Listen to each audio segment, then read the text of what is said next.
Hi friends, welcome to Vikeri creation. So இப்போ நம்ம ஒரு ஸ்டிச்சஸ் வந்து யூஸ் பண்ணியிருக்கோம், கட் ஒர்க் பண்ணியிருக்கேன். ஸோ இது எப்படி பண்ணியிருக்கேன் அப்படிங்கிறத உங்களுக்கு ஷேர் பண்ண போகிறேன். ஸோ இதுவுமே ஒரு அழகான டிப்ஸ் தான். ஸோ இதுவுமே யூஸ் பண்ணிக்கோங்க. இது எப்படி பண்ணியிருக்கேன் அப்படின்னா, நம்ம எப்பயும் பண்ணுற மாதிரி கட் ஒர்க்குக்கு என்ன பண்ணுவோம், நம்ம வந்து 2 லைன் வந்து செயின் ஸ்டிச் போட்டுட்டு ஜிக்ஸாக் ஸ்டிச் வந்து யூஸ் பண்ணியிருக்கேன்.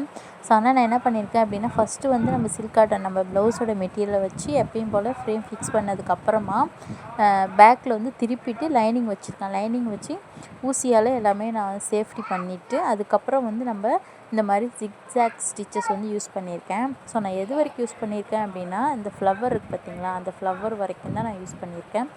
அதுக்கு மேலே யூஸ் பண்ணல. மேலே வந்து நான் யூஸ் பண்ணாது எதுக்கு அப்படின்னா, நம்ம ஸ்டிச் பண்ணதுக்கப்புறம் ஸ்டிச் பண்ணுறவங்களுக்கு வந்து அப்படியே மேலே வச்சு நம்ம எப்பயும் போல் கட் பண்ணி ஸ்டிச் பண்ணிட்டோம் அப்படின்னா, இந்த மாதிரி நம்ம த்ரெட்டு வெளில தெரியாது, நம்ம கைக்குமே வந்து எந்த ஒரு இதுவுமே இருக்காது. இதே போல் என்ன பண்ணணும் அப்படின்னா, நம்ம திருப்பிட்டு மார்க் பண்ணதுக்கப்புறம் எடுத்துகிட்டு அதுக்கப்புறம் மேலே ஃபுல்லாக வந்து நம்ம என்ன டிசைன் பண்ணுறோமோ பண்ணிக்கலாம். ஸோ இதே போல் உங்களுக்கும் யூஸ்ஃபுல்லான டிப்ஸ் வேணும் அப்படின்னா மறக்காமல் நம்ம சேனலை சப்ஸ்கிரைப் பண்ணிக்கோங்க. வேறு எதாவது டவுட் இருந்தாலும் கமெண்ட் பாக்ஸில் கமெண்ட் பண்ணுங்கள். தேங்க்யூ.